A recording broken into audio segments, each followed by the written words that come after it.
worship Yahweh in the beauty of holiness. Come, let us worship Yahweh in the beauty of holiness. Give him the honor. Give him the praise.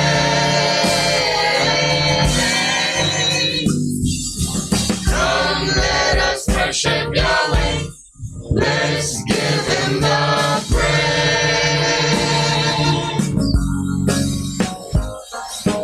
Come, let us worship Yahweh in the beauty of holiness.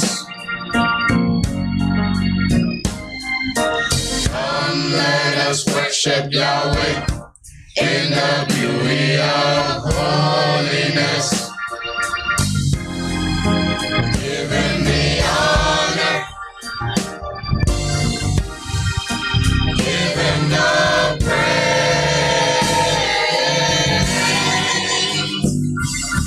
Come, let us worship Yahweh. Let's give him the praise.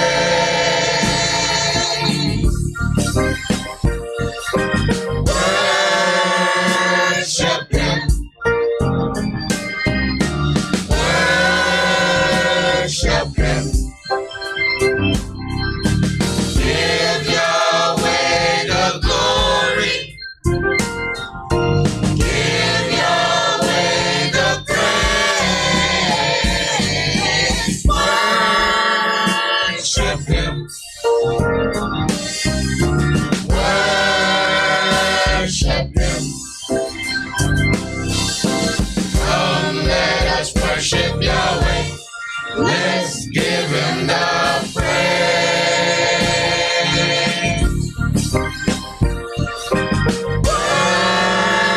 Worship him. Worship him. Give Yahweh the glory. Give Yahweh the praise. Worship him. Worship him. Come, let us worship Yahweh. Let's give him the praise.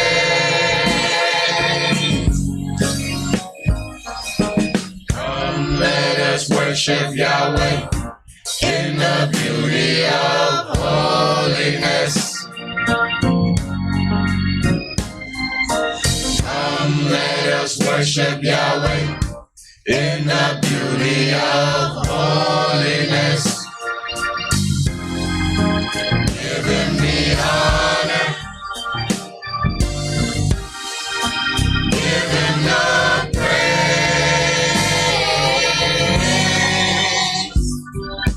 Come, let us worship Yahweh. Come, let us worship Yahweh. Come, let us worship Yahweh. Let's give him the praise.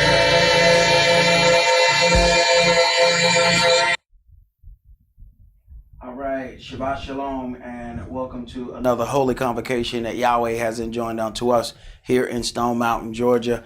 It is absolutely beautiful to be here again. We are giving one more week so that we make sure everybody is feeling better. We know that it has been some crazy stuff going around. We've mentioned all of these sore throats and all of these things. We just want to give everybody a chance to feel better, so that we will be having in-person worship again this next Sabbath. But if we fill up, you may want to be on time. If we, get to, too many, we are going to close the door. So it would behoove you to be on time and to as well bring a face covering. We want to make sure that everybody maintains good health and being responsible for what ends up happening there. I want to make sure that everybody does, are able to safely go back home to their families and everything like that. So it is a thing that we must do, because we know that things have to be being sprayed or something, whenever you have situations when everybody gets sick at the same time. We were hearing from members in other states, and they were feeling, ill. But praise Yah that everybody is on the mend. Just out of precaution, we decided to go ahead and do it again this week. But Yah's will, we will be back next Sabbath. Let's begin with the oracles. 1 Peter chapter 4, verse 7 through 11. But the end of all things is at hand. Be you therefore sober, and watch unto prayer. And above all things have fervent love among yourselves, for love shall cover the multitude of sins. Use hospitality one to another without grudging. As every man has received a gift, even so minister the same one to another, as good stewards of the manifold grace of Elohim. If any man speak, let him speak as the oracles of Elohim. If any man minister, let him do it as of the ability which Elohim gives, that Elohim in all things may be glorified through Yahshua the Messiah, to whom be praise and dominion forever and ever. Amen. Ephesians chapter 4, verse 29 through chapter 5 and verse 4. Let no corrupt communication proceed out of your mouth, but that which is good to the use of edifying, that it may minister grace unto the hearers.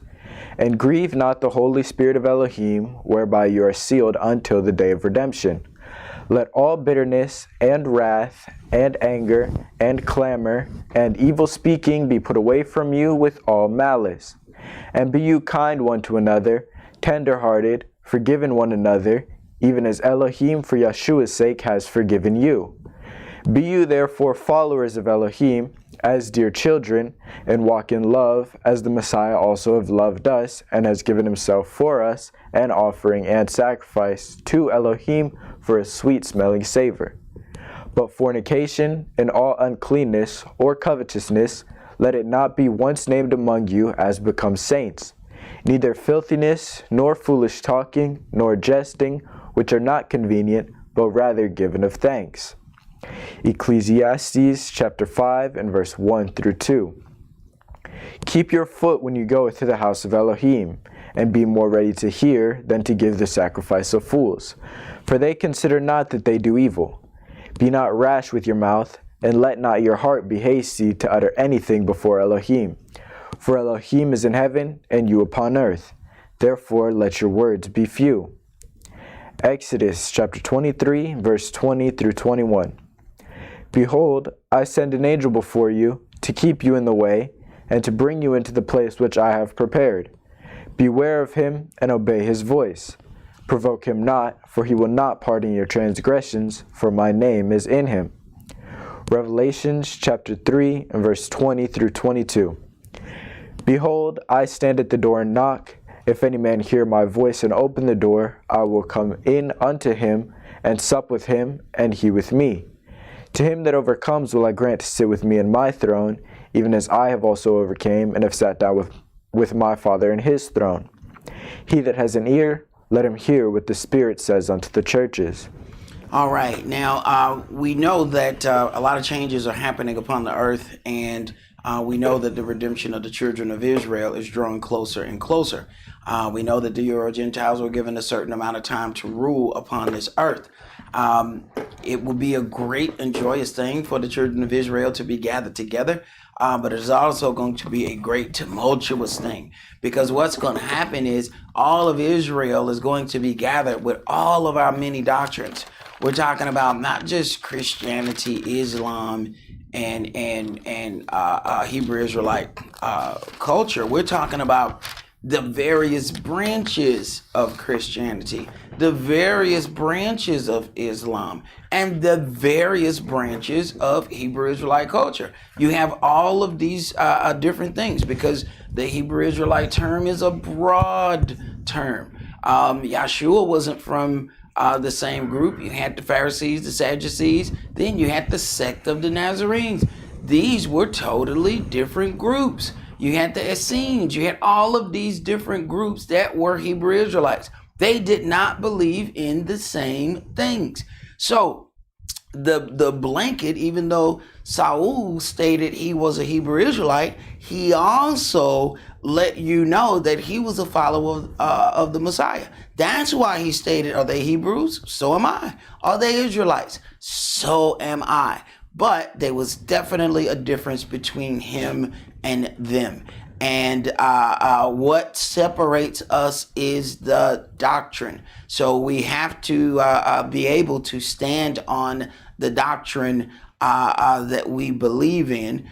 So we're going to go into some things and into some terms that we're going to run into as we begin to talk to other people of other faiths. Even though we use the same book, you'll find that there are different ways of dealing with the things that are written in the book. Some deal with parts, some don't deal with any part of the book, but still profess that they are a part of one group or another.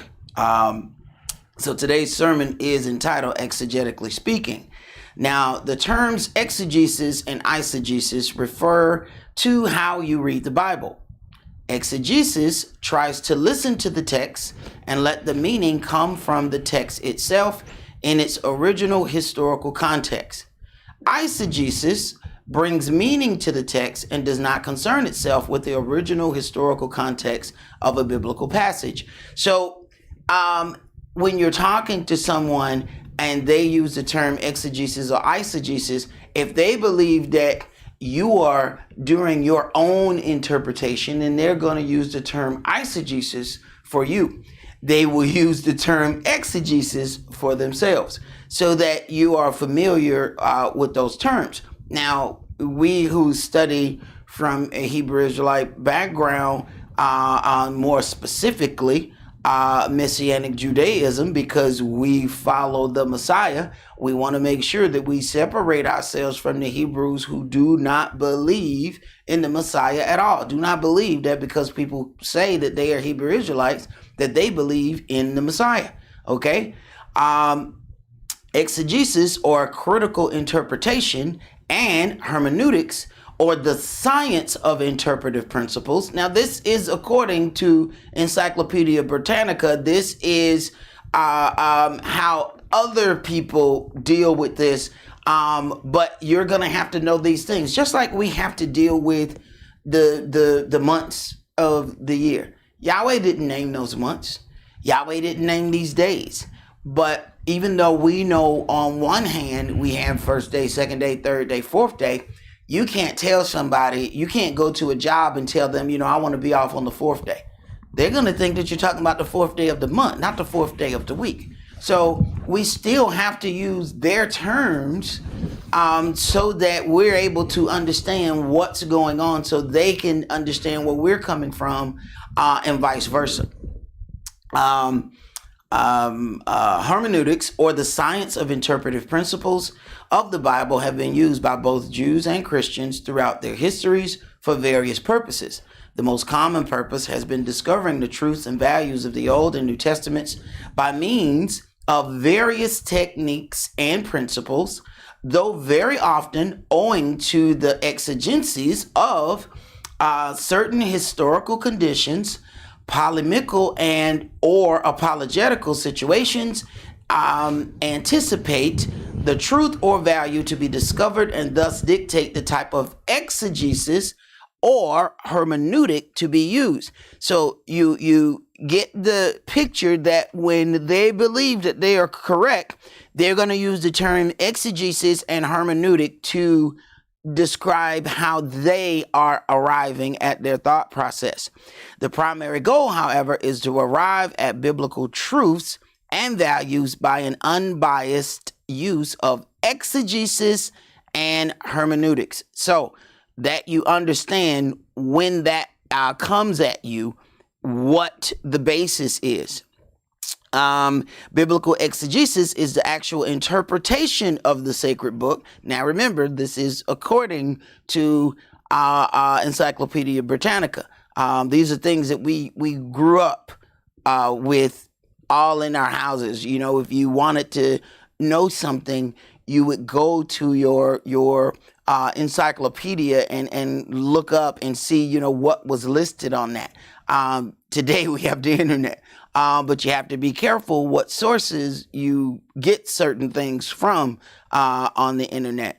But the encyclopedia thing was so big that, you know, people would get several, like your grandmother would have a group of encyclopedias. Then as they got old, she would get a brand new set, and then the other set would get handed down to another family member. So, you know, oftentimes, you know, we had books that were missing. So we had some things, we had pages missing because we received our encyclopedias from, you know, hand-me-down sources, because they were a little, you know, they were quite expensive for you to have a full set, and especially if they were, you know, a really good set. So it says hermeneutics is the study and establishment of the principles by which it is to be interpreted. So understand that hermeneutics is the study and establishment of the principles by which the Bible is to be interpreted according to the source. Where the biblical writings are interpreted on a historical perspective, just as with philological and other ancient documents, there is little call for a special discipline of biblical hermeneutics, but it has been widely held that the factors of divine revelation and inspiration in the Bible, which according to Jewish and Christian belief, set it apart from other literature, impose their appropriate hermeneutical principles. Although there has been divergence of opinion on what these principles are. So although the same word may be used as far as exegesis or hermeneutical principles, it still may be a different process. It will just be the same name. That's something that we need to know. So now let's begin today's sermon in Isaiah chapter 29, and we're going to read verses 10 through 24. Isaiah 29 and verses 10 through 24. For Yahweh hath poured out upon you the spirit of deep sleep, and hath closed your eyes. The prophets and your rulers, the seers, hath he covered. There becomes, you get to a point where Yahweh offers us understanding. He offers us certain things. And once we continually deny those things, then he closes the door. You know, so he doesn't just go and close the door.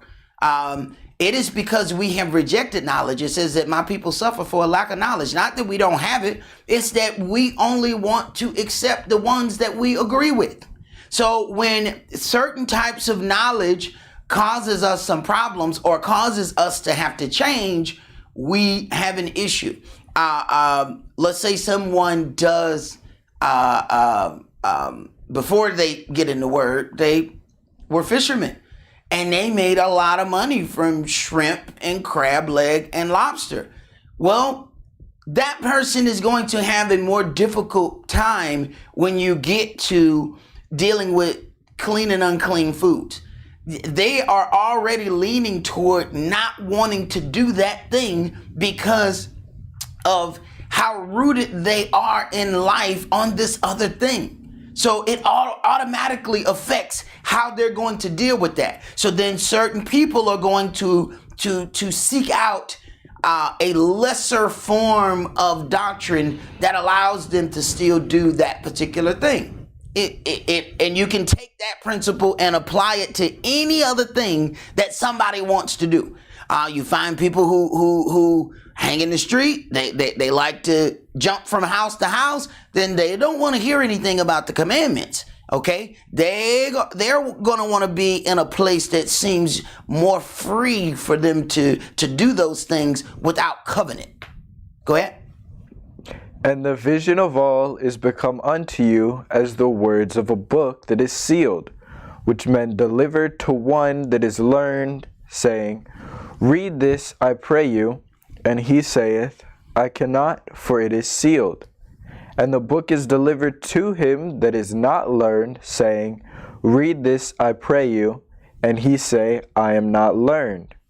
Wherefore Yahweh said, For as much as this people draw near me with their mouths and with their lips do honor me, but have removed their hearts far from me, and their fear towards me is taught by the precepts of men. Now, you're going to find that as you start dealing with individuals, when you cramp their style, then they're going to have to find some kind of exit and not deal with these things line upon line, precept upon precept. And we're going to deal with what a precept is. And it all boils down to, we don't want to follow any rules. Okay? We believe that this is this whole hippie movement type thing where we can get salvation any way we want to, not understanding that any situation has rules. I don't care if you just invite people over to your house to hang out. You're gonna find out eventually you're gonna have to make some rules. Everybody doesn't just follow things and think things the same way. Some people will automatically be respectful. They will come in your house and they will take their shoes off at the door. Other people will walk right through the mud, walk right in your house, put their foot up on your table with mud falling off of it. Then you're going to have to make some rules for those people because they just, it does not come to them naturally to say, hey, you don't think you should have tried to at least dust off your feet or shake the mud off your shoes before you walked all through my house? But when you have those that have an issue with rules, this is how they become wandering stars and just go from place to place. And it's always somebody else's fault. It's always, some organization's fault. And they've been from place to place to place. And they find out the same thing when they get to another place. Those places have rules too. Go ahead. Therefore, behold, I will proceed to do a marvelous work among this people, even a marvelous work and a wonder. For the wisdom of their wise men shall perish, and the understanding of their prudent men shall be hid. Woe unto them that seek deep to hide their counsel from Yahweh, and their works are in the dark. And they say, Who seeth us, and who knoweth us? Right. If you have to hide your works, then there's something wrong with those works. There's something wrong. If you got to hide yourself, there's something wrong with that work. Go ahead. Surely your turning of things upside down shall be esteemed as the potter's clay. For shall the work say of him that is made, He made not? Or shall the thing framed say of him that framed it, He had no understanding? Right. But we are those who strive even against the priests. We will go against the very ones who taught us. I had an amazing teacher, and when he chastised me, I humbled myself and received chastisement. I can go to DVDs where I'm telling you, he got on me for 2 hours straight.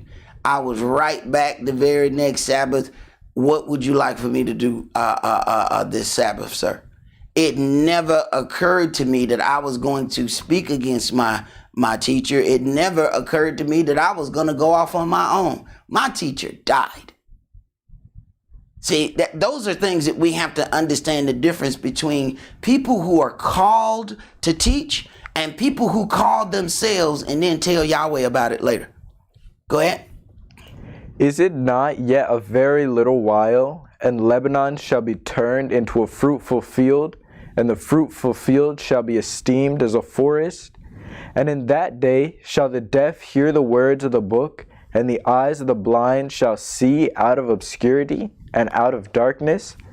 The meek also shall increase their joy in Yahweh, and the poor among men shall rejoice in the Holy One of Israel. The meek allow for Yahweh to intervene in their lives. The stubborn, the arrogant will not allow Yahweh to make changes. They have to be in control of all changes. See, the meek, when you talk about how Moshe was the meekest man of the earth, you have to go back through. Every time Yahweh made a change in this man's life, he changed his direction according to Yahweh's direction. His care for Israel was so strong that he didn't want to live in the palace anymore. It overtook him seeing his people suffer. Other people don't operate like that. They are about them and their own personal circle. And that's what matters to them. As long as you don't do anything against them or someone in their personal circle, then you are fine. They will justify the wicked. They will hang out with the wicked. They will do all of those things. And it is okay. That's not how righteousness goes. Okay? You have to be concerned about the nation of Israel, not the little clique of Israel that you run with. Go ahead. For the terrible one is brought to naught, and the scorner is consumed, and all that watch for iniquity are cut off. That make a man an offender for a word. They make a man an offender for a word. So what a lot of times you'll find situations where somebody will bring up something, oh, you don't know what that is, and they purposely went to try and go deal with that thing, hoping that they could find something that you were not familiar with. Even these terms, exegesis and eisegesis, these things are not listed in the Bible, but people will ask you those things, and if you don't recognize those terms, then they want to say, okay, well, they have little understanding because you don't deal with it according to the terms that they themselves have set. And it is the arrogancy of the powers that be to believe that they can set the exact wordage of how things are being dealt with. Go ahead.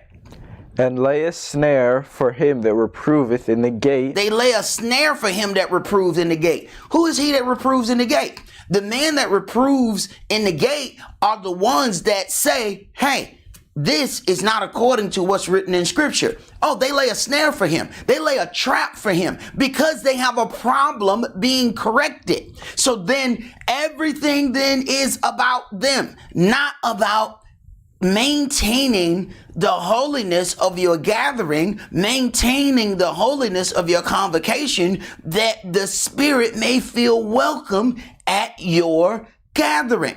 They believe that every rule that you make is personally for them. Go ahead.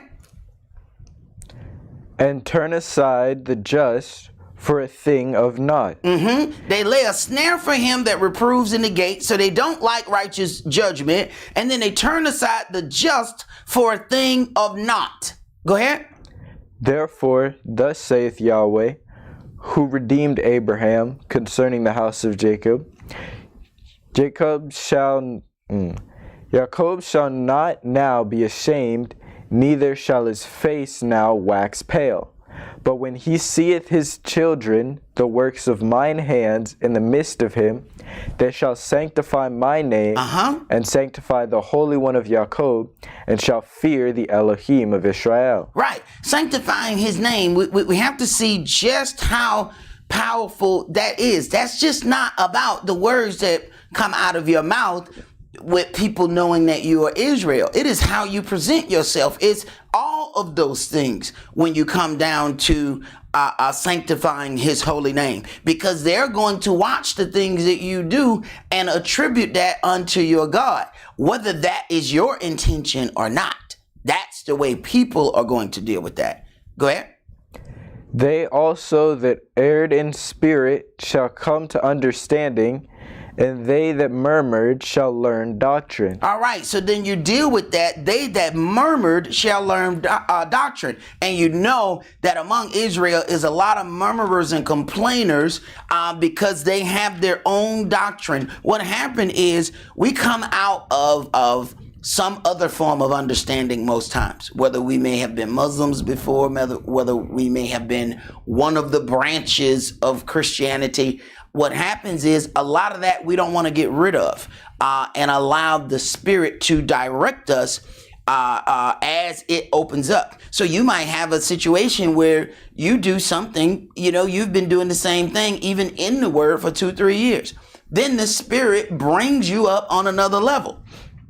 Those that want to stay on the ground, they're going to have a problem every time the Spirit makes a change with you.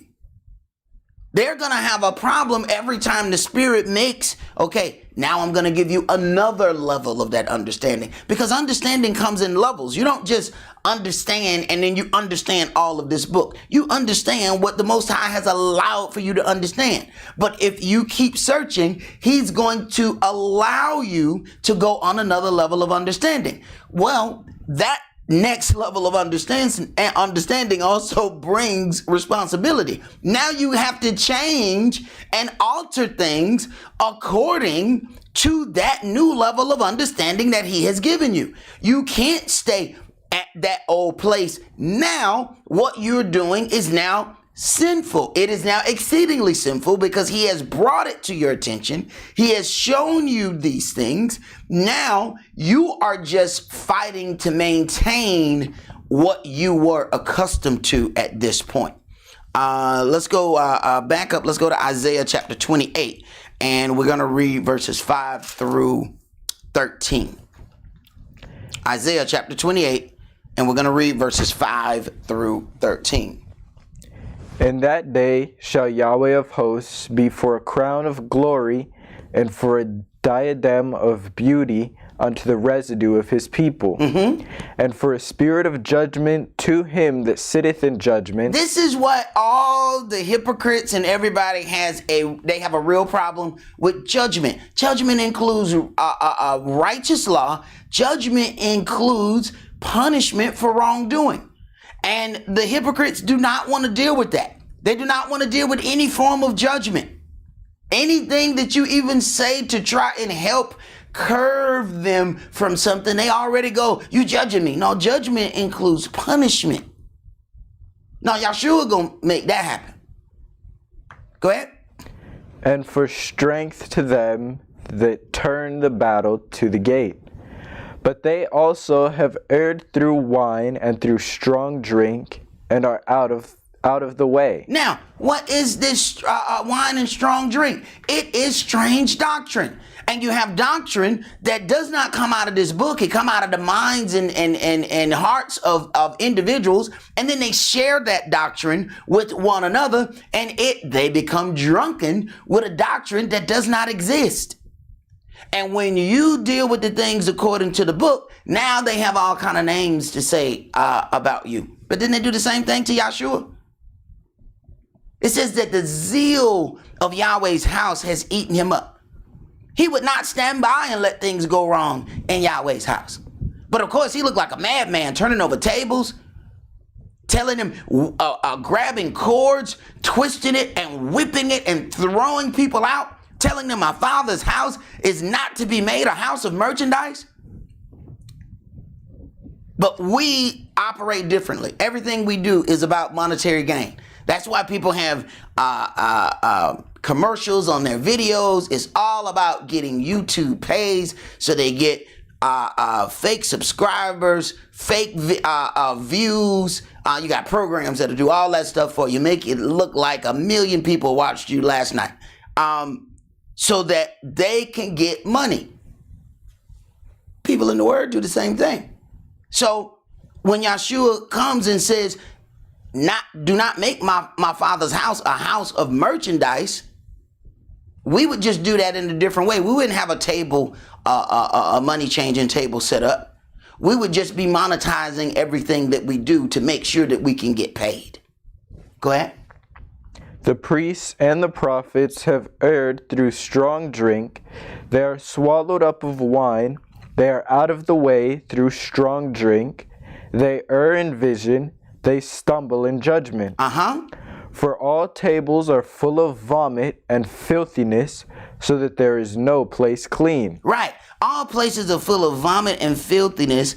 There's a thing where, when we keep our holy days, you read in the book where it talks about us having wine and strong drink, but it also says that a man is supposed to conduct himself in a certain manner. So you got to understand that all drink is not fit for consumption, and that's something that we have to deal with. Go ahead. Whom shall he teach knowledge, and whom shall he make to understand doctrine? You keep hearing this thing of doctrine, and because it is one of those things that leads the children of Israel astray. So you have the sheep and you have the goats.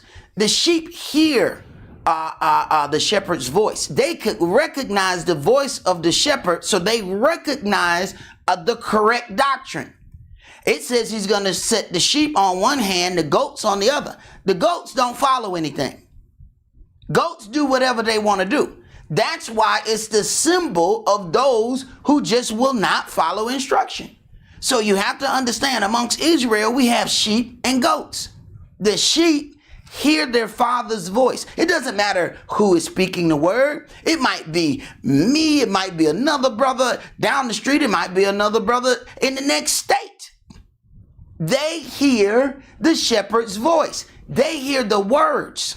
Okay? But the goats, it doesn't matter who's talking. They're not going to hear, because it's not about who's talking at all. They don't like the doctrine. Go ahead. Them that are weaned from the milk and drawn from the breast, for precept must be upon precept. Precept must be upon precept. Go ahead. Precept upon precept, line upon line, line upon line, here a little and there a little. So, what other people may be calling exegesis and hermeneutics, we will call line upon line, precept upon precept, because we're not trying to interpret any scripture. We're going to let the scripture interpret itself by going and dealing with other principles, just like they would do in exegesis. So if we're going to do that, we're going to examine the word for what it is and deal with other things in the word that may be listed in other chapters and in other places that say the same type of things as far as context goes. Go ahead. For with stammering lips and another tongue will he speak to this people. Right. So the belief that you have to know Hebrew when Yahweh has spread us all over the globe is a great erroneous doctrine that you find, of course, mostly among Hebrew Israelites. You don't find Christians doing stuff like that. That's a Hebrew Israelite wrong teaching there. And we have people that have been spread everywhere speaking all manners of languages, and that's what the book was translated for. There was no need to have the book translated if all of Israel was in Israel and we did what we were supposed to do. But being that we were scattered, this also took the doctrine of Israel into all of those places where we were scattered. Because if the word was truly in your heart and in your mind, when you open your mouth, it's going to come out. Go ahead. To whom he said, this is the rest wherewith you may cause the weary to rest, and this is the refreshing, yet they would not hear. But the word of Yahweh was upon them, precept upon precept, precept upon precept. Here we go again. Line upon line, line upon line. Here a little and there a little, that they might go and fall backward and be broken and snared and taken. All right, let's go to the graphic here on precept. Brother, read that definition for precept. Precept from H6673, Sov, from H6680, an injunction, commandment, precept. Okay, so then when you deal with a precept, we're talking about commandments. That's the very thing that people do not want to deal with. Commandments. People don't like to be told. They want a free society. They want to move freely. They want to do all of these things. And when they find out that there are rules, they have a problem. It's rules in heaven. And it is amazing that people want to go there, not understanding that there are rules everywhere. The angels have things that they have to follow. I don't know what makes us think that we are not going to have to follow anything. Go to the next graphic. Let's read doctrine. Doctrine from H8052, Shimua, feminine passive participle of H8074, something heard that is an announcement, bruit, doctrine, fame, mentioned, news, report, rumor, tiding. It is amazing that rumor is a part of doctrine. See, people don't even understand that they're spreading doctrine and even false doctrine when they're talking about what they think, feel, and believe about biblical concepts. I think this, I feel this. And whenever someone gets to a situation that it bothers them, they then say, that's your interpretation. That is the quickest way for them to get out of something, saying that you have interpreted. And when you deal with this thing of doctrine, how it says the news, something mentioned, report. What did you report? Rumor, tidings. So when a person brings and shows up with tidings, they are setting forth a doctrine. Now the question is it real? Is it true doctrine? And if it can be backed up by what's written in this book. So let's now, if we're going to do this, let's exegetically look at the name Jesus. Let's go to Matthew chapter 1 so that we can get accustomed to some of these processes. We're going to go Matthew chapter 1 and we're going to read verses 18 through 23.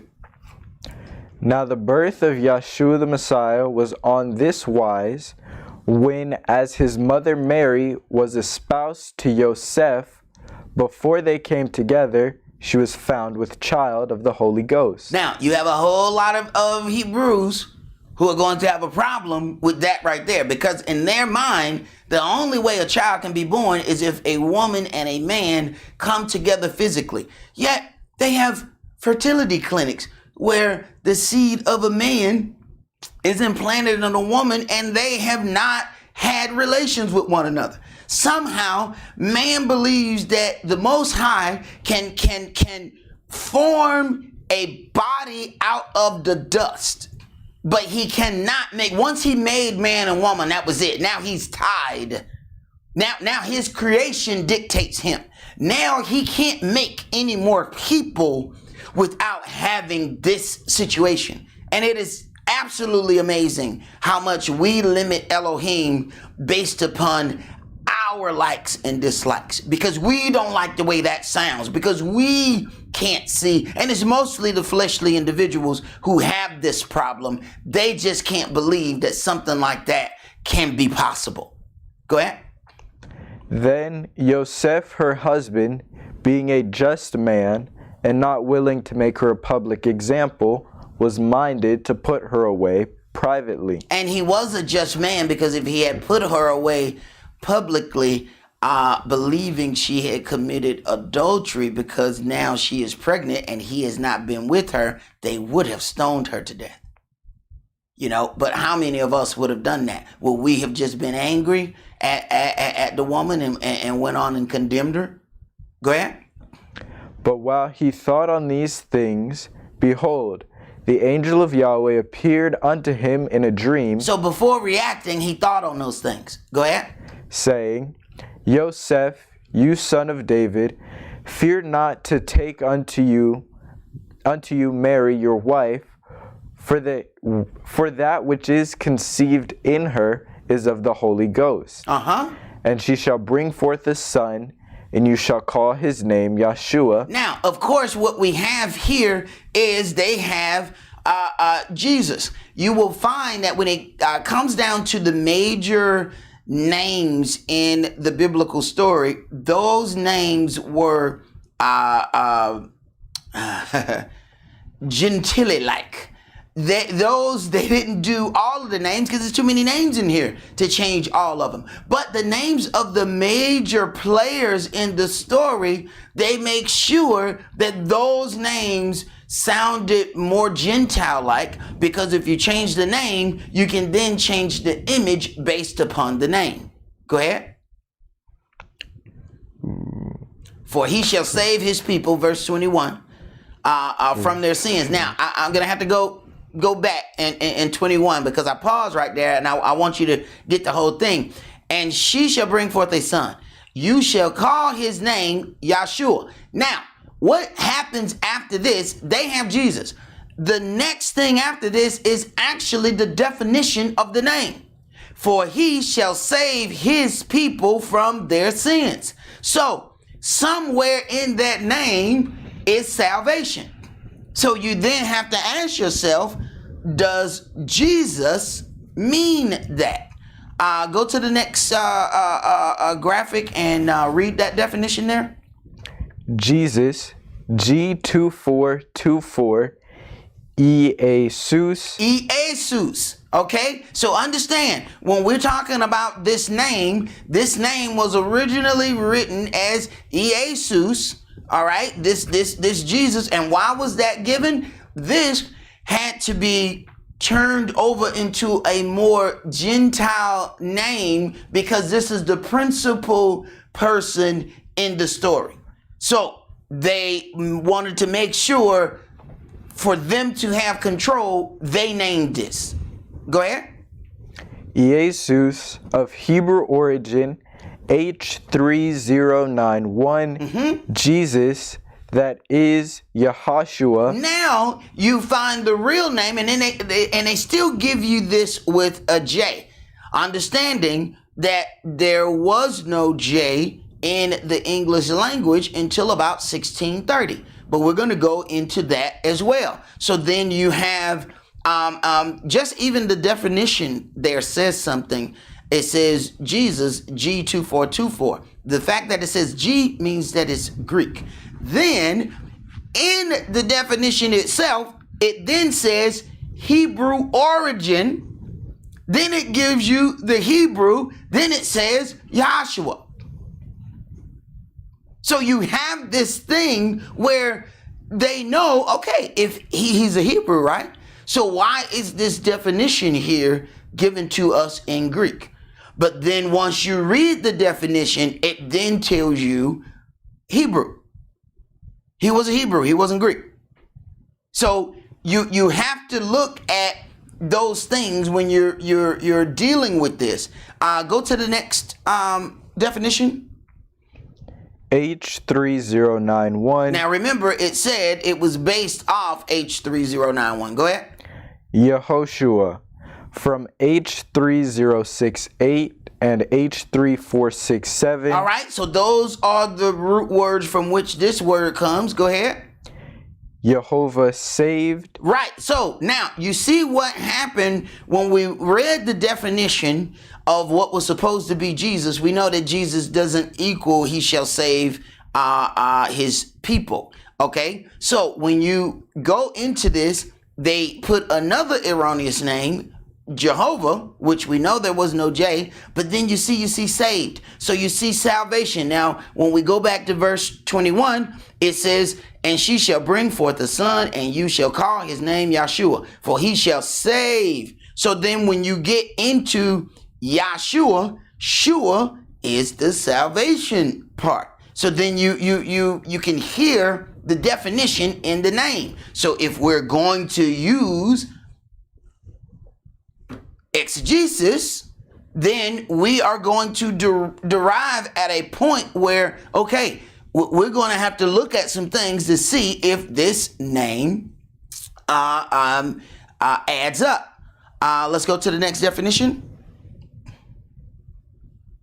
Jehovah, artificially Latinized rendering of the name of the God of Israel. Now, this comes from Encyclopedia Britannica. This is not my definition. This is their definition of Jehovah. An artificial Latinized rendering of the name of the God of Israel. And people will fight you for that name. They will fight for the name of Jesus. It is incorrect. The name of Jehovah is incorrect.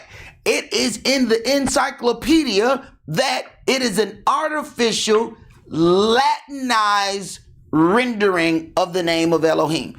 But then it's going to give you some more information as well. Go ahead. The name arose among Christians in the Middle Ages through the In the Middle Ages is when this name shows up. So when Yahweh says to Moshe, I am that I am, it's not even possible to say this name. This name is not around. So we're talking Middle Ages.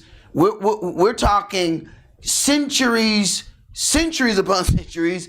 Then you have situations of, okay, what, 14th, 15th century. Now we have this name coming up. Because understand, there was no J in the English language until 1630. So understand, we're talking 1630 years that the name of Jesus did not exist and the name Jehovah did not exist. That's why when you look up the definition of Jesus, G2424, it said Iesus. And we know that Zeus is the principal pagan god of the Greeks. Go ahead. Through the combination of the consonants YHWH. Now, in parentheses, they have JHVH. Okay, with the vowels of Adonai, this is how they came up with Jehovah. So they changed YHWH to JHVH, inserted the consonants, and then you get that name. Let's go to the next graphic. J, the 10th letter of the alphabet, it was not differentiated from the letter I until comparatively moderate times. Right. So then we're talking about a J was a fancy I. Go ahead. It was the custom in medieval manuscripts to lengthen the letter I when it was in prominent position. Notably, when it identified as initial I, usually had consonantal like a consonant. Go ahead. The lengthened form came definitely to be regarded as representing the consonant, and the short form, the vowel, in whatever position they occurred. The process of differentiating began about the 14th century, but was not complete until the 17th century. Okay, until the 17th century. So you see this time area where things are changing, and then now people are held to this. They will fight this tooth and nail as if it was always there, and it was not. And we can go to the encyclopedia and prove that. Go ahead. For certain purposes, an alphabetical series, for example, the letter I and J are not always regarded as distinct. They are not always regarded as being separate. Go ahead. The enumeration passing occasionally from I to K. So then it was customary for them to not go, even have the J there. So H-I-J-K, they would just skip that J, go right to K. Let's go to the next definition or the next reading. The original consonantal sound represented by the letter was the semivowel or spirant I, the sound of Y in the word yah. So then understand then this yeah sound was what that I was supposed to be. So I understand. So now you go from a yeah, but now today people fight for the Jesus, and it wasn't even that sound that was even being represented in the beginning. Even when it came about, it still was not to represent this sound. Go ahead. This passed into dy and later into the sound dz that the letter represents today. This sound was already established in the language in words of Romance origin, in which it was represented by G. All right, so when you go DZ is J. Okay, go ahead. In words such as gesture or ginger. And these words retain their spelling in English. The letter J represents the same sound, DZ, in all positions, and deviations from it are extremely rare, even in words of foreign origin. In the bird name Jaeger, however, the DZ and the sound Y are both admitted, and in certain personal and local names of Spanish origin, Javier, Laola. The sound of H is currently in English use. The minuscule form J is the lengthened form, retaining the dot of minuscule I. All right, and the source of that is Encyclopedia Britannica. So if we are going to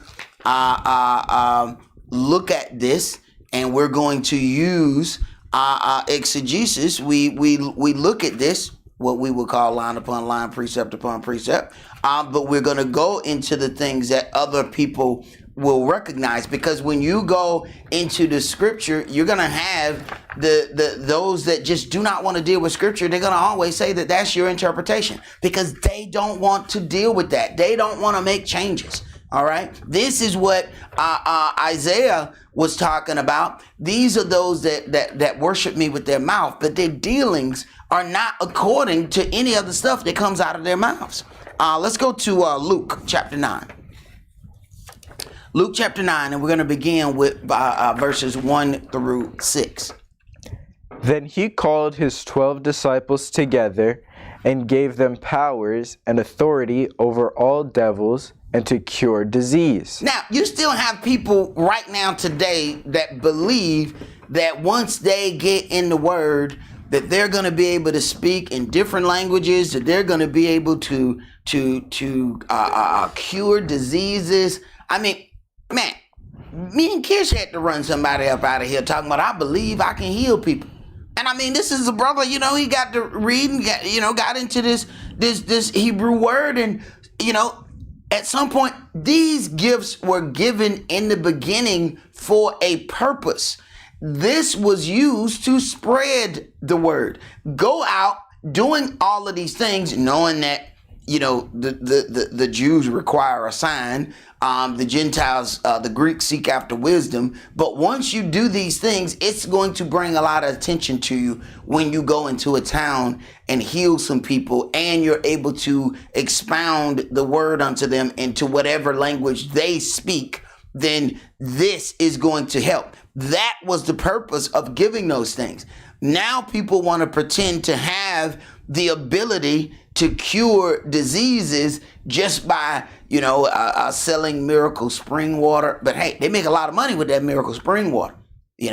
I think who's that? Jimmy Swaggart ended up with all kind of Rolls Royces from selling prayer cloths and things like that. And how is it any different today? People just want to sell ad time and try to get to the same thing. Is basically the prayer cloths of this generation. Go ahead. And he sent them to preach the kingdom of Elohim and to heal the sick. And he said unto them, Take nothing for your journey, neither staves, nor script, neither bread, neither money, neither have 2 coats apiece. And whatsoever house you enter into, there abide, and thence depart. And whatsoever will not receive... And whosoever... will not receive you when you go out of that city, shake off the very dust from your feet for a for testimony against thee. It is a testimony against them if they don't receive you. But it doesn't matter. You can heal people. You can do all of that. When people have decided that they are not going to hear, that they're going to do what it is they want to do, then you can do whatever. It's never going to persuade them to do right. You can never persuade a snake to stop slithering. It's what it does. It's how it moves. You are not going to persuade it to stop slithering. Go ahead. And they departed and went through the towns preaching the gospel and healing everywhere. So this, of course, got them fame among the people. Let's jump to verse 18. And it came to pass, as he was alone praying, his disciples were with him, and he asked them, saying, Whom say the people that I am? They answered, saying, John the Baptist, but some say Elias, and others say that one of the old prophets is risen again. He said unto them, But whom say you that I am? All right, but whom say you that I am? Not what they say. So what about you? Go ahead. Then answered Peter, saying, Yeshua the Messiah, and The Mashiach of Elohim. Go ahead. And he straitly charged them and commanded them to tell no man that thing.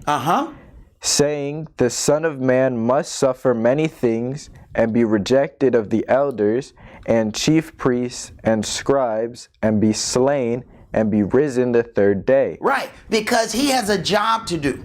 Okay, he is redeeming the children of Israel. So he said, don't tell them who I am. I must suffer many things and be rejected of the elders. That would automatically cut out a whole lot of the so-called ones who say they believe, but as soon as something comes about that cramps their style, they are completely out and on to the next thing. Go ahead. And he said to them all, If any man will come after me, let him deny himself and take up his cross daily and follow me. This is why everybody can't be a leader, because they cannot deny themselves and take care of the things concerning the gospel, the actual movement itself. See, when you are actually concerned about the people, you got to understand something. You got 10 people and they have 10 different beliefs. You can't agree with all 10 of them. See, that's a spineless jellyfish of a man who agrees with everybody so he can get along with everybody. Yahweh doesn't do that. Yahshua doesn't do that. See, you have those weaklings that operate like that. And Yahweh can't use those kind of people. He has a righteous law. And we have to abide by that righteous law as best as we can. Go ahead. For whosoever will save his life shall lose it. But whosoever will lose his life for my sake, the same shall save it. Now, what is he talking about? He's talking about making changes in your life. See, he's not literally talking about giving up your life, but hey, it is one of the things that when, the difference between revolutionaries and people who out to just become, a Hebrew Kardashian who just want to get views. When you believe in something, you're willing to die for it. When you believe in it, that's why, you find the difference in people who don't really believe like that. So whosoever will save his life shall lose it. Because instead of being conformed to the thing that Yahweh needs for them, they're going to keep kicking back and doing the things that is comfortable to them. Even when Yahweh leads them another way. You have to think about how difficult it was for Moshe to go back in a place where he is a fugitive. Out of all the places on the earth that Yahweh could have sent him, I want you to go back to Egypt. And not only do I want you to go back, I want you to go back and tell them to let my people go. You want me to go talk to the people who believe that they are gods themselves, and you want me to tell them? You do know I feel so strongly about how my people were being mistreated, and that wouldn't happen with most of so-called Hebrews, because they only care about the people that run in their circles. They can't care about Israel as a whole. Moshe did, and you understand why Yahweh picked him as a leader. You can't just care about your house, your wife, your kid, your car. You got to think about what about these people? What about those people over there? A righteous governmental system helps try to take care of everybody it's the nation of Israel, not the family of Israel that's just located in your house. That's where righteous law comes into effect. And that's where you're going to lose most of Israel, because they have a problem when it comes down to that. Go ahead. For what is a man advantaged if he gain the world and lose himself, or be cast away? For whosoever shall be ashamed of me and of my words, of him shall the Son of Man be ashamed. Right. And we won't admit it, but we are ashamed of Yahweh, our Elohim, and you can tell by some of our actions that we are ashamed of Yahweh. Go ahead. When he shall come in his own glory, and in his Father's, and of the holy angels. But I tell you of a truth, there be some standing here which shall not taste of death till they see the kingdom of Elohim. All right. So you have to ask yourself, why would we become cowardly and be ashamed of Yahshua? Well, you have to follow the pattern of cowards. A coward speaks boldly while hiding his face. But where did he learn that? We learn cowardly actions from the people we are around. You ever notice that people who spread false doctrine never speak the false doctrine around people who can refute it? They cowardly call or message those people independently, so no one will be available to correct them. If Yahshua was here, people would accuse him of being in a cult. Where do we even become sensitive to cult-like beliefs? Some of you will be surprised. We become close to cult-like thoughts by what happens in our own families. Some of us were taught that blood is thicker than water. What was the intention of that statement? I was taught it as a child as well.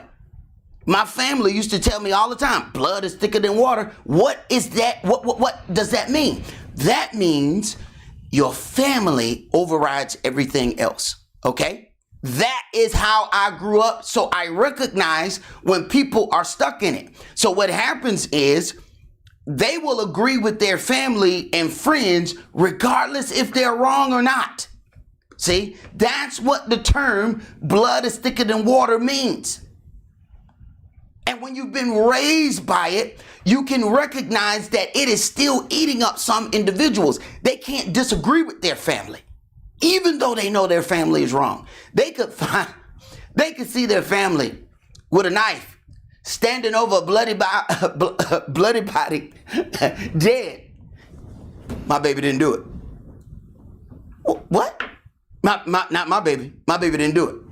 See, the blood is thicker than water thing has caused them to not be able to accept reality. They can't accept, yeah, that's your family, but your family wrong. And when you take that, it causes a problem in dealing with righteous judgment. So, but let's give an example. Let's say a woman has a problem with multiple marriage that's listed in this Holy Bible. So she spreads a false doctrine concerning it. Then, because the family is the first cult, the son stands up for the mom, even though he does not agree with her doctrine either. And you know he doesn't agree because he has posted videos speaking of his approval of the same subject. So the cult of family is extremely strong. So much, in fact, that people will agree with things that they don't even agree with. You might as well be in a gang. See, people don't know the difference between cliques, cults, and gangs. When it comes down to gang-like activity, you have to bust on the dude with the other color. Now, The dude who wear the same color as you might have done something wrong. They don't ask them whether they did anything wrong. They just say, all right, man, let's go bust on these fools. Why? Because they in the same clique. They in the same gang. And you have cliques, and it's one of the things that my elder used to talk about all the time. We got to get rid of these cliques in here. And every time you find one of those cliques, you find people gathering together under the clique and not gathering together under the righteousness of what's written in His word. So then they become sensitive to the same false doctrine because they run with the people who deal with that same false doctrine. And because most of us, hey, we're going to spend more time normally with our mothers than we do with our fathers. A lot of men have been raised with that internal kill switch. And what is that? You ever watch one of these movies where somebody is kidnapped, and instead of killing this one person, they torture him, tell him all kind of things, but then when they come back to their place of freedom, they have been indoctrinated, and there is a thought process that is there, and nobody knows it's there.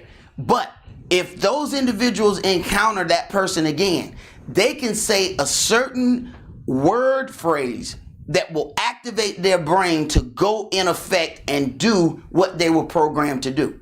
When you find women who raise their and this is normally sons, because they'll raise the daughter strong, but they'll raise the sons with a kill switch. So he can be strong, but at any time they want to kill that power to have them do whatever they want them to do, they will then activate that kill switch and manipulate that child so the child becomes their force. The child will fight for them. The child will do whatever. But what happens? Eventually, they will marry women. And eventually, those women are going to find that kill switch that was implanted by the mother. Let's go to Deuteronomy chapter 21. Deuteronomy chapter 21. And we're going to read verses 18 through 21. And most of this is what causes us a issue with dealing with the right doctrine. It is those implanted kill switches on certain things, on certain topics. I know because I had one in me that I had to fight to get out of me. Deuteronomy chapter 21. And this may not be done. Let me make sure I put that out there. This may not be done on purpose. Okay? You can teach your kid to be afraid of dogs if you're afraid of dogs. If you see a dog and take off running every time you see a dog, your kids are going to learn that same fear. So some of this may not be an on-purpose thing, but it's there nonetheless. Deuteronomy chapter 21, and let's read verses 18 through 21. If a man have a stubborn and rebellious son, which will not obey the voice of his father. Now, you cannot call the child stubborn and rebellious if you haven't told him anything. But what this does is it lets you know how responsible Israel is for the things that happen under our watch. Go ahead. Or the voice of his mother, and that when they have chastened him, he will not hearken unto them. So it assumes that they have chastised him for the things that he has done. But if he has not been chastised, how can you blame the child? And when I say child, understand, it doesn't just go to somebody underage. When you go in this book and you read about Eli the priest, Yahweh expected him to deal with his sons. He expected him to restrain them. He chastised them, but he didn't stop them from doing the things that they were doing. Go ahead.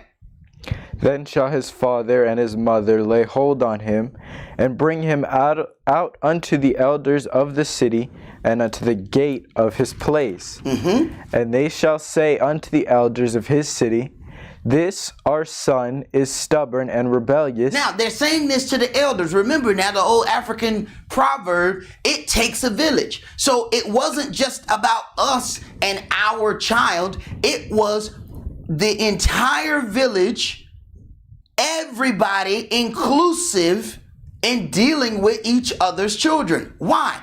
Because What happens in one house is going to spread to the other.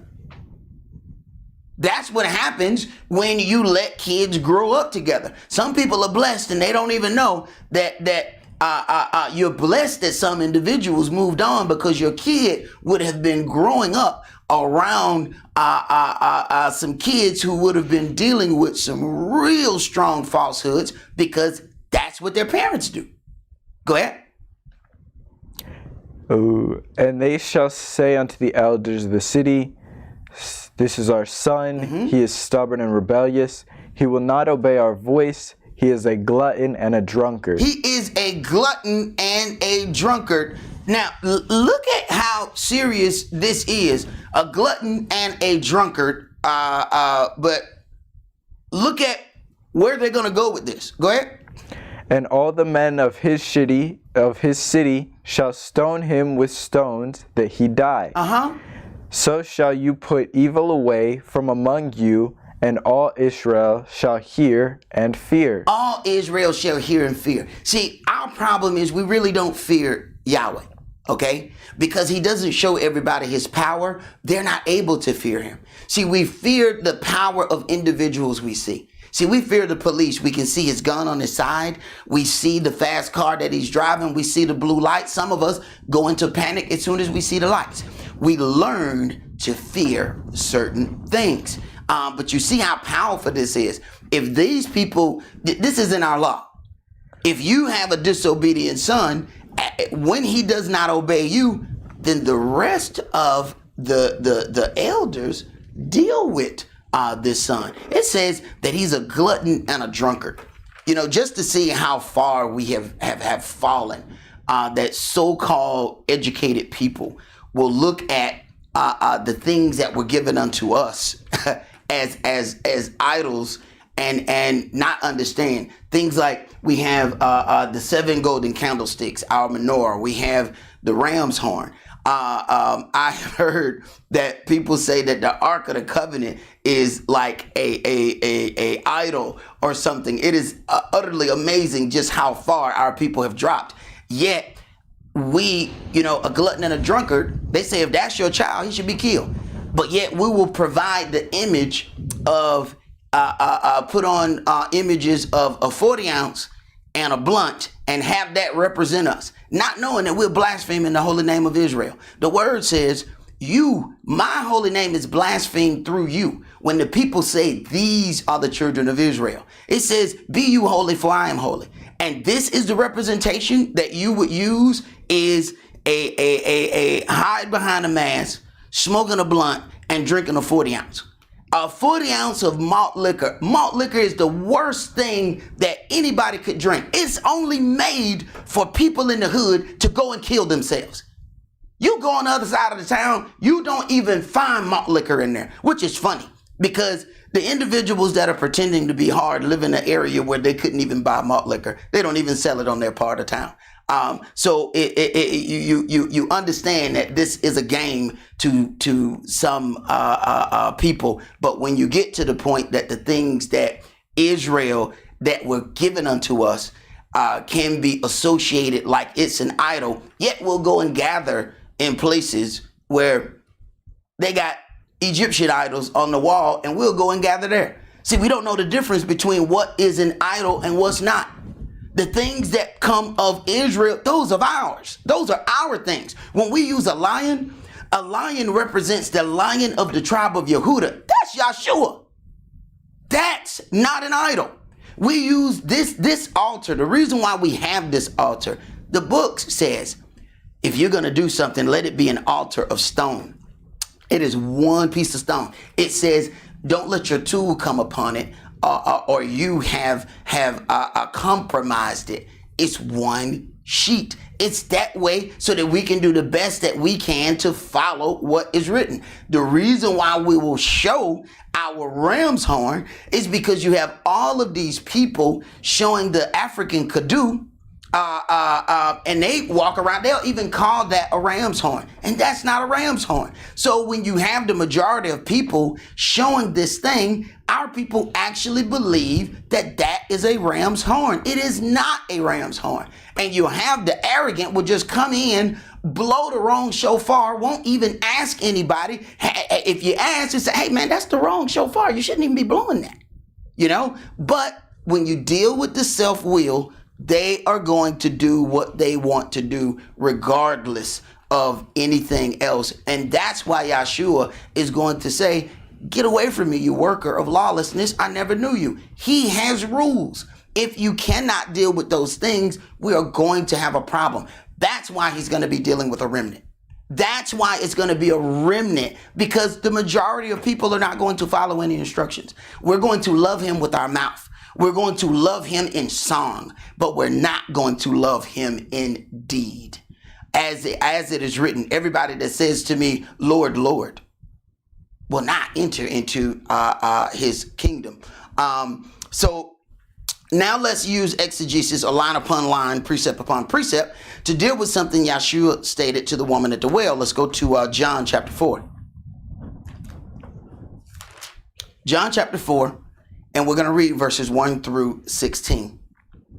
When therefore Yahshua knew how the Pharisees had heard that Yahshua made and baptized more disciples than John. And now understand something. You know, you have a whole lot of people who don't believe in baptism.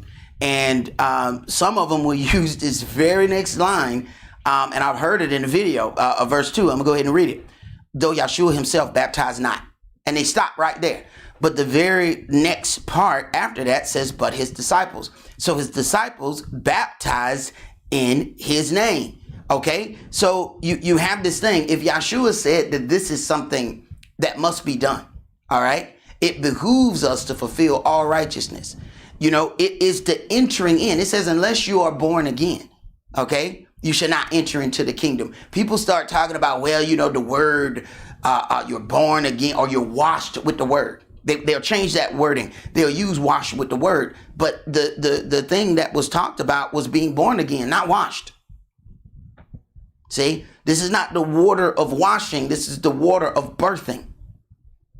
See, when man was born the first time, he was completely enclosed in a womb of fluid.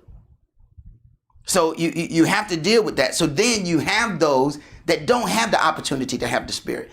They have not been even attempted to be baptized, but still call themselves to be a speaker of Yahweh and have no intentions of doing so. Why? Because people believe that they can mock Yahweh. They believe that they can go out and be whoremongers all over town, and then they're going to get their baptism at the last minute and wash off all those dirty deeds that they've learned to do in the darkness of night. Go ahead.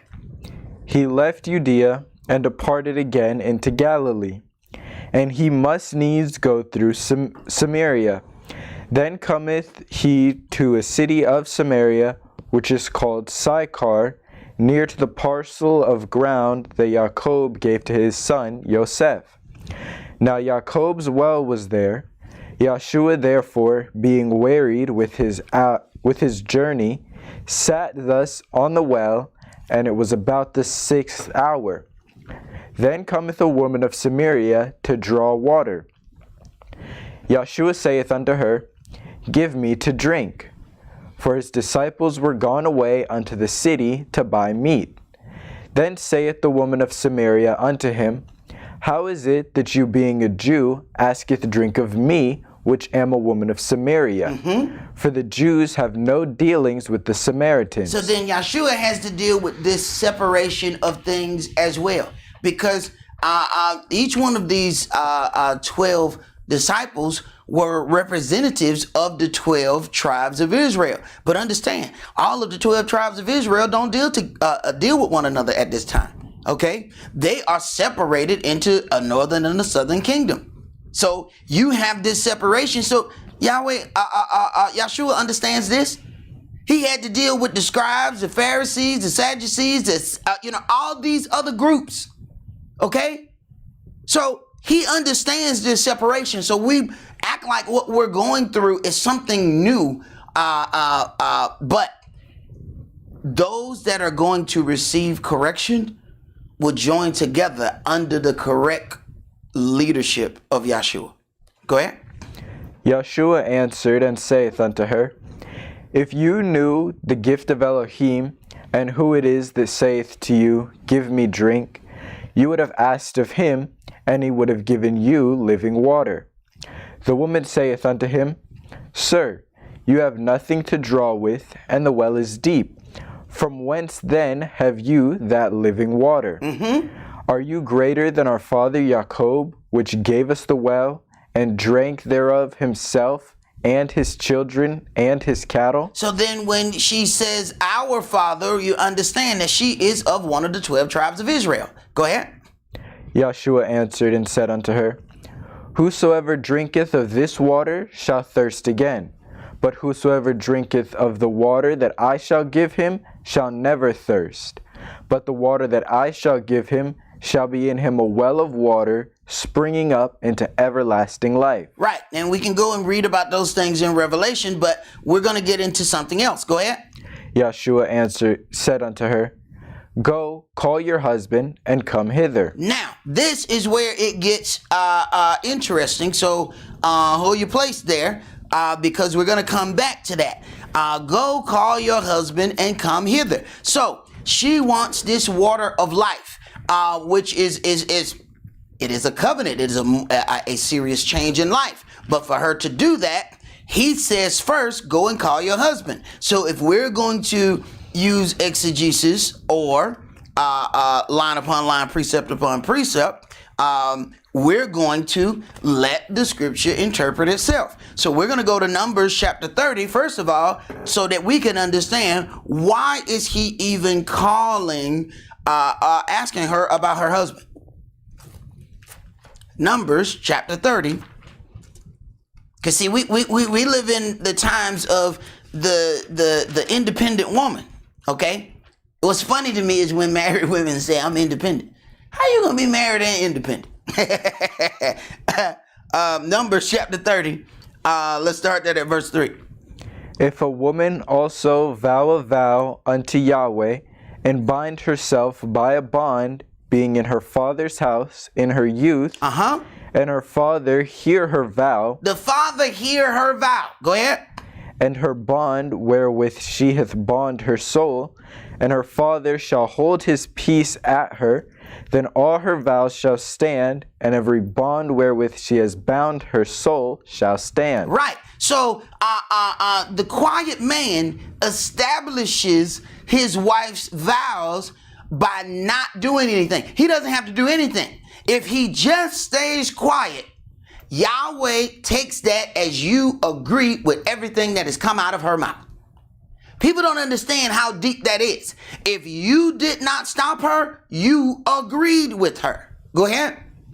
But if her father disallow her in the day that he heareth, not any of her vows or her bonds wherewith she hath bound her soul shall stand. He has the ability to remove those things that have come out of her mouth. Remember now, the word says, you shall give an account for every idle word that proceeds out of your mouth. But for this woman was given a out. She can still say some things out of her mouth.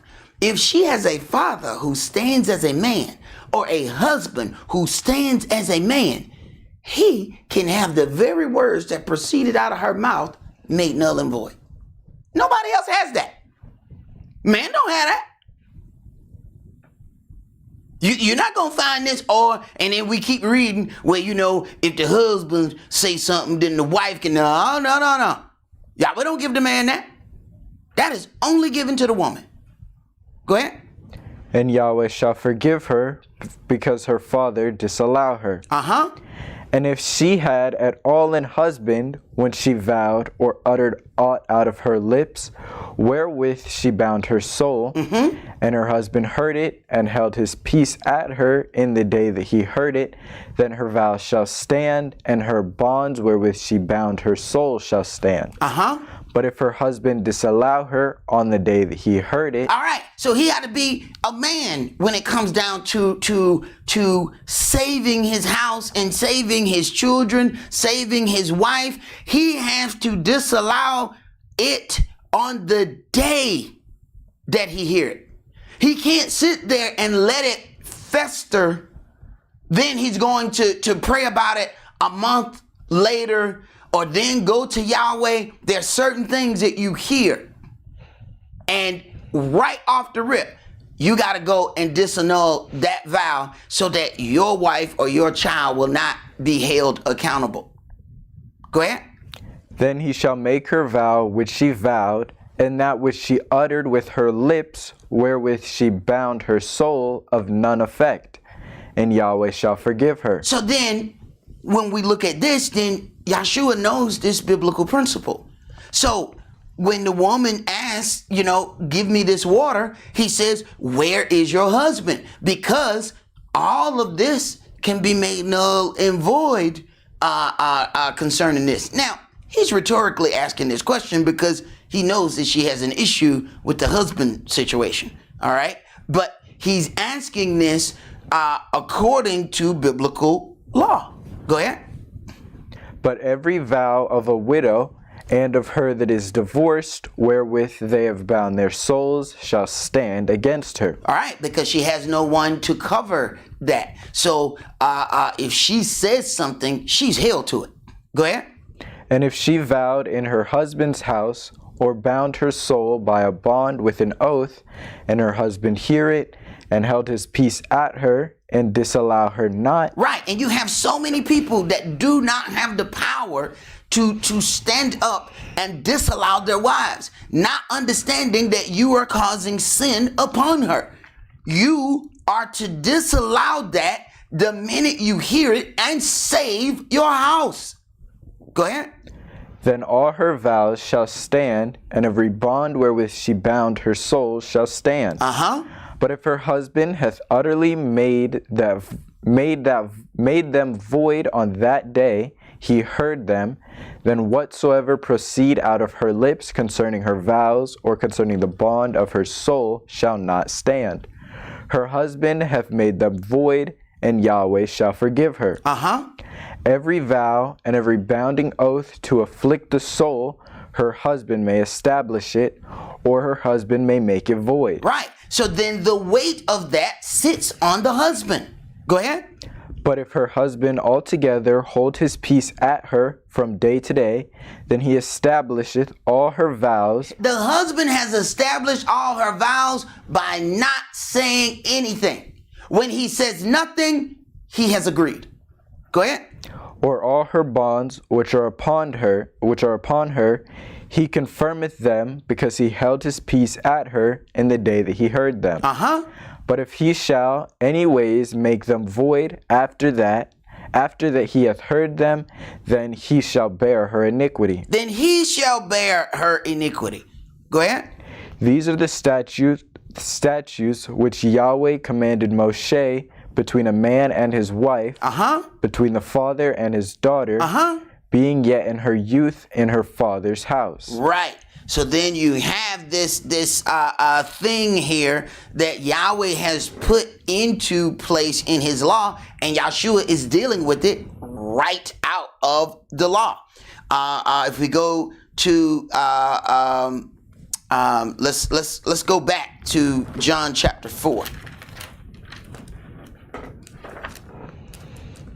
So that we can really understand what's happening here. So that, because whenever you deal with something and people don't like it, their first thing is your interpretation. So that you understand when he says in verse 16, go call your husband. So start back at verse 16, John chapter 4 and verse 16. Yahshua saith unto her, go call your husband and come hither. The woman answered and said, I have no husband. Yahshua said unto her, you have said well, I have no husband. You have well said, I have no husband. Go ahead. For you have had 5 husbands, and he whom you have now is not your husband, and that saith you truly. Right. So then we have to then deal with what he is counting. So then we're going to go to the next graphic, and we're going to read a few things out of this so that we understand what he's counting. He's counting the people that she has had sexual relations with. Now, this definitely cramps the style of the whoremongers and all of these individuals, because they want to have free sex. They want to engage without the covenant and without any responsibilities. Exodus chapter 22 and verse 16 says, and if a man entice a maid that is not betrothed, that means engaged, and lie with her, he shall surely endow her to be his wife. When you deal with this situation, you understand that this act is a covenant.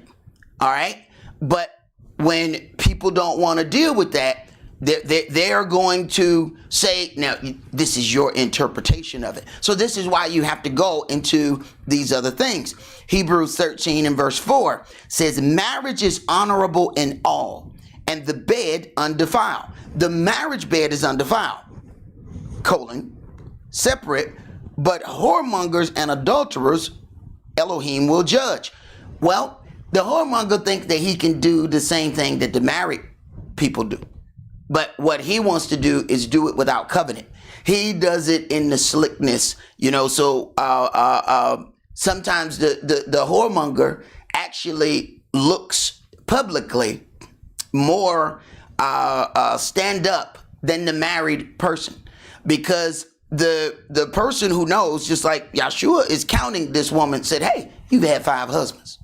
So this woman is having to answer that. But imagine the people who stand with one person and they say, hey, this is all I got. But they're not counting all of those things that they do in the dark of night. Yeshua counting it. See? So then the whoremonger can show up with the one wife and say, this is all I got. But then they tell their wife, I'm going on a business trip. I got some stuff to do. Right. They're going to make a tour to all of the side chicks that they have stashed here, there, and yonder in the darkness of night, whoremongering. Yahweh is going to deal with that. But in the public appearance, he still show up in the day with one person.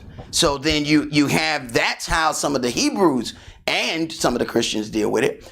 But then you also have on the other side the multiple acts of serial monogamy, where they're with one person for 3 months, then with another person for 3 months, then with another person for 6 months, and then at the end of the year still say, I just had one person. No, that's not how Yahshua gonna count that. And that's that thing where people are going to get seriously surprised because Elohim will not be mocked.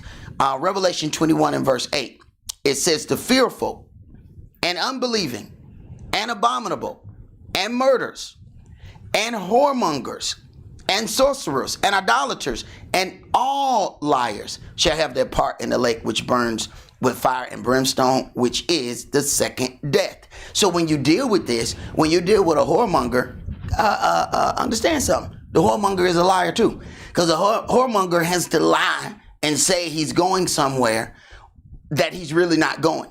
So then you wonder why it is said about the Pharisees. It says, when you convert somebody, when you make a proselyte, you make twofold more the child of hell than yourselves. When you say twofold more the child of hell, well, you think about it. If you are, there's some people that are all of these things. You are a whoremonger and a liar. All liars are going to have their part in the lake which burns with fire and brimstone. And there's some that can't stop lying. A whoremonger can't possibly stop lying, because a lie has to be told to justify every trip that is meant for something else. So the adversary, the devil, is just having fun with the whoremonger, because there are two things that are going to make sure that they end up in that lake of fire. Now let's go back to John 4, and I want to start back at 16. Yeshua saith unto her, Go call your husband, and come hither. The woman answered and said, I have no husband. Yeshua said unto her, You have well said, I have no husband, for you have had 5 husbands, and he whom you you now have is not your husband. So she still has somebody that she's with now, but he's not your husband. You've had 5 husbands. Keep going. In that saith you truly. The woman said unto him, Sir, I perceive that you are a prophet. I perceive that you are a prophet. Why? Because he has told her all the things that she has done. Jump to verse 24. Elohim is a spirit, and they that worship him must worship him in spirit and in truth. And that's where you have the problem. Those he seeketh such to worship him in spirit and in truth. And a liar can't worship in truth. A liar can't do anything in truth. All right. They have to be slick and deceptive to be able to do all the things that they're going to do, because they're not going to stand on Yahweh's word and do things according to the culture. They're going to say one thing in one gathering and say something else in another gathering. OK, that is a problem. Jump to verse 28. The woman then left her water pot and went her way into the city, and saith to the men, Come see a man which told me all things that ever I did. Right. Come see a man which told me everything that I did. She then said to them, I know that this is the Messiah. Let's go to Yohanan chapter 8, and let's read verses 1 through 11. So when you deal with this, then there's several things that you have to deal with in dealing with this concept. When you deal with this word, it says, be you holy, for I also am holy. Now, we know that in the flesh, we cannot be perfect, but we have to at least try, we have to at least try to do better. Okay. We can't just stay on the ground and think that Yahweh is supposed to accept whatever we offer him. You cannot believe that. You have to try and do better. John chapter 8, let's start that at verse 1. Yahshua went unto the Mount of Olives, and early in the morning he came again into the temple, and all the people came unto him, and he sat down and taught them. And the Scribes and Pharisees brought unto him a woman taken in adultery. Now, these are rival Hebrews.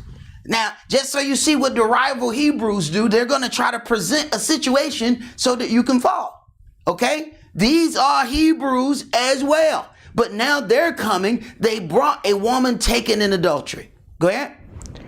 And when they set her in the midst, they said unto him, Master, this woman was taken in adultery, in the very act. So how did they catch her in the very act? I mean, were they peeking in the windows? How did they catch her in the very act of adultery? Go ahead. Now Moshe in the law commanded us that such should be stoned, but what saith you? Now, they want to use the stoning of the woman. They're going to push him to condemn the woman to get stoned according to the law. Then they're going to hold that against him, saying, hey, he murdered this woman. So he knows the hypocrisy of these individuals. Go ahead. This they said, tempting him, that they might have to accuse him. But Yahshua stooped down and with his finger wrote on the ground, as though he heard them not. So when they continued asking him, he lifted up himself. You see how diligent people are in wrongdoing? They continued asking him, knowing that they're trying to set him up. See? So Yahshua had to deal with these slick deceivers that'll come saying, acting like they're having one conversation, but they're really trying to entangle you. Yahshua had to deal with the same deception. So why do we think it's some big thing that we have to deal with some slickness? Go ahead. And said unto them, He that is without sin among you, let him first cast a stone at her. Now, people will say at this point, they use this for their non-judgment, not understanding that what Yahshua is dealing with is the hypocrisy of their dealings. He's not okaying this situation. What he knows is that it's hypocrisy. If you caught her in the very act, and then they keep pushing. You see, they kept asking him, right? The question is, where's the man that she was caught in the very act committing adultery with? He's not there. So he automatically, and he knows that these are so-called biblical people, okay? You have understanding of this. You just want to deal with it the way you want to deal with it. Go ahead. And again he stooped down and wrote on the ground. And they which heard it, being convicted by their own conscience, Right, that's assuming people have a conscience nowadays. Go ahead. went out one by one, beginning at the eldest. Now you see how they went out? According to their conscience. You see how the eldest had the most conscience? You see how that worked? See, people think knowledge and wisdom go together. You can open a book and get knowledge. You're not going to open a book and get wisdom. Wisdom comes from experience. That's why the eldest was the first to know, you know what? We need to get up out of here. We're making a fool of ourselves. But the young one's still standing there. Go ahead. And Yahshua was left alone, and the woman standing in the midst. When Yahshua had lifted up himself and saw none but the woman, he said unto her, Woman, where are your accusers? Hath no man condemned thee? So this is what a good lawyer does. He makes sure that the false witnesses that testify against you are held contemptible, and their testimony is not able to be used against you in court. Now, not saying she didn't do it. It was some wicked witnesses, because they came in wickedness, not bringing the man, just bringing her. So after he gets rid of them, then he asks her, where are your accusers? Go ahead. She said, No man, Adonai. And Yahshua said unto her, Now listen to what he says. Neither do I condemn you. Go and sin no more. Right. So we don't always have to be perfect, you know. Yahweh still offers some redemption for us, you know. And people like, well, you know, they think, okay, you got to be perfect. No, but you have to acknowledge the things that you've done. And what happens is people don't want to come to the point of acknowledgement, and that's what they run from, because he didn't say the woman was innocent. Matter of fact, he says, go, sin no more. Now, that don't mean she's going to be forgiven for her next act of adultery, if indeed that is what happened. But he said, go, sin no more.